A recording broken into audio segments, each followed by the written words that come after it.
ناظرین السلام علیکم۔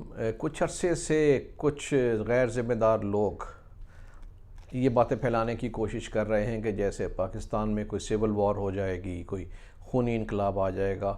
تو آج میں یہ واضح کرنا چاہتا ہوں کہ سول وار پاکستان میں نہیں ہوگی، خونی انقلاب جیسی کوئی چیز نہیں ہوگی۔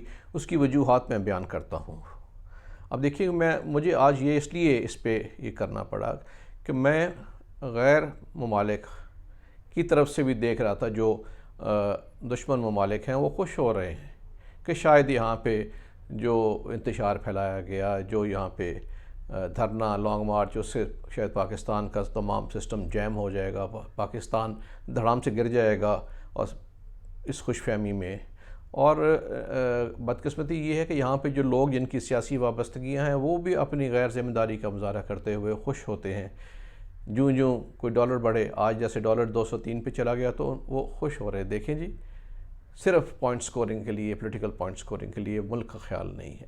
بہرحال ان کو میں اور جو باہر دشمن ممالک ہیں خوش ہو رہے ہیں، وہاں کے جو ان کو یہ بتانا چاہتا ہوں کہ سول وار پاکستان میں نہیں ہوگی انشاءاللہ۔ یہاں پہ کوئی خونی انقلاب نہیں ہوگا۔ آپ دیکھیں، جس دن 25 مئی کو دھرنا لانگ مارچ تھا، تمام شہر معمول کے مطابق چل رہے تھے۔ جو ہنگامہ آرائی ہوئی وہ within a few hours control ہوگی، بہت ہی لمیٹڈ ایریا میں۔ تو کیا وجوہات ہیں کہ کیوں نہیں ہوگی سول وار، یہ خونی انقلاب ٹائپ چیز جو بات کر رہے ہیں؟ پہلے تو میں آپ کو یہ بتاؤں، نمبر 1 کیا کل ہی یہاں پہ جو ایکس اور ریٹائرڈ جنرلز سے پرانے، انہوں نے آ کے کچھ کہا کہ جی ہمیں کہا گیا تھا 90 دن میں الیکشنز کرائیں گے۔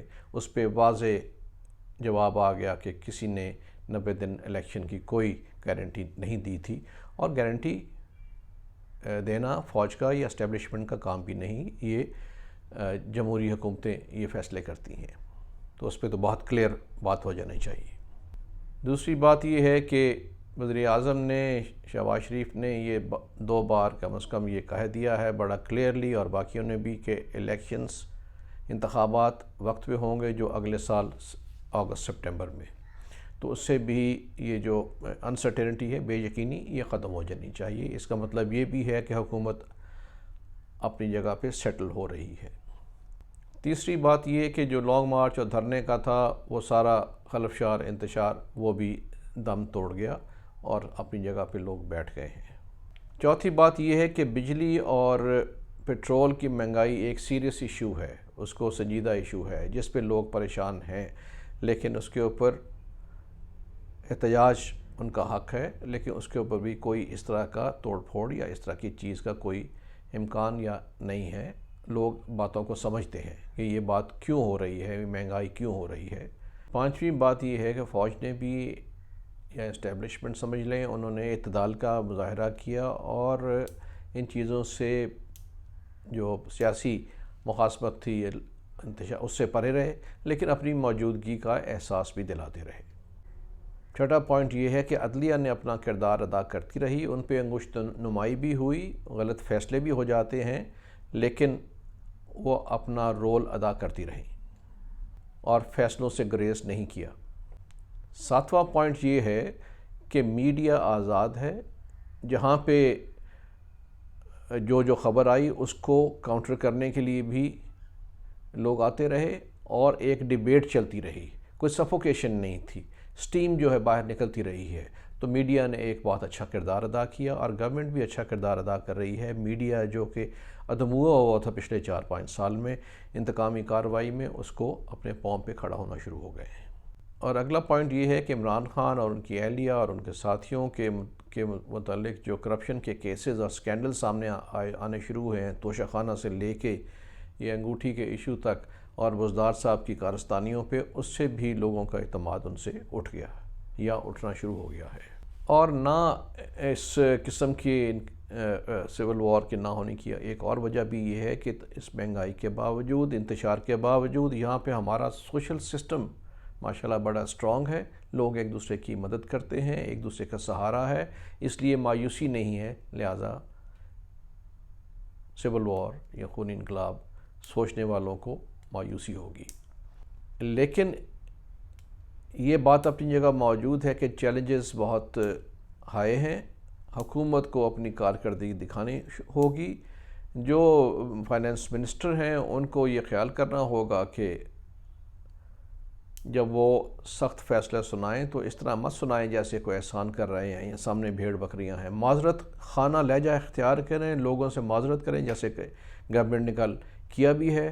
ان سے معذرت کریں اور بتائیں کہ ہم کوششیں جاری ہیں، ہم تکلیف کے لیے معذرت خواہ ہیں. جیسے روڈ پہ آپ نے دیکھا جب بند کی ہوتی ہے تو معذرت کا لکھا ہوتا ہے تکلیف کے لیے معذرت خواہ، آپ یہ رستہ اختیار کریں.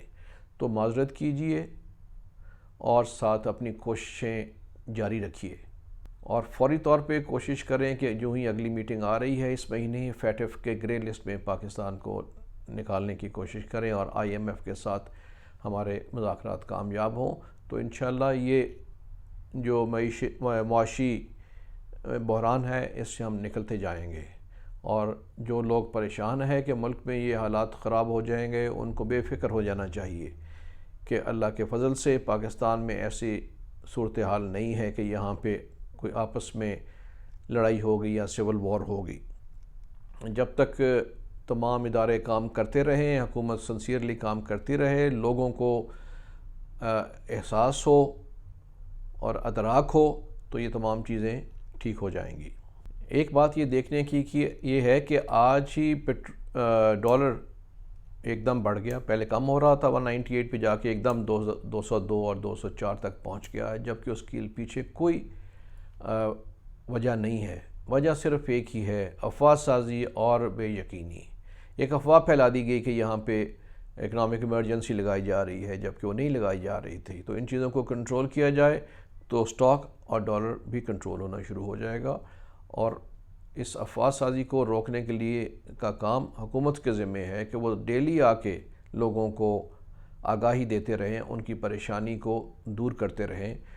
تو میرا یہ خیال ہے کہ بے یقینی کم ہوگی تو ڈالر اور سٹاک ایکسچینج دونوں بہتر ہو جائیں گے.